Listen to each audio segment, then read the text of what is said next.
Today what I'm going to be demonstrating is how to create Sol, the Himalayan salt that you all have heard me talk about on my conference calls and on the website and on Facebook. And what I have found with my research and with clients in the past is that Himalayan salt helps support digestion. And many of you that have had the nausea or the bloating or challenges with your digestion, this has been beneficial for that. So that I'm going to show you how to create it, and it's very simple. You take your Himalayan salt and keep it from spilling all over. In a glass jar, and about this much, that's sufficient. And then you want to take distilled or purified water and pour it into the glass, about that much. And then what you do is you take a metal lid and fasten it on, and you basically want it to sit overnight. And as it sits, it will create a solution that's about 26%.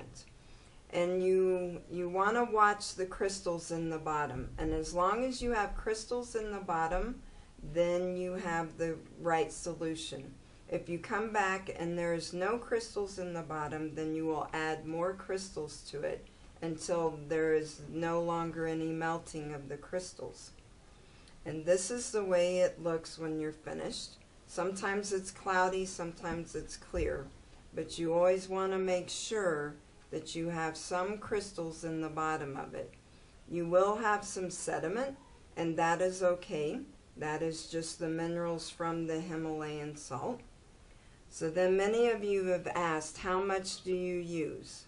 So, excuse me. So we have about 4 ounces there, roughly, 3 or 4 ounces. You always want to use a plastic or a wooden spoon because you do not want to deactivate your minerals. Let me grab. So it's only a teaspoon. Many of you have talked to me and said that you can taste it. You really don't want to taste the salt, but it'll have a fullness, like it's like a little thick. So all you need is that much in your water. You stir it up, and then you just take a sip of it. Now you want your water to be room temperature, and you sip on it for about 20 minutes. You don't want to chug it because that's too much fluid on your stomach, and that can create nausea.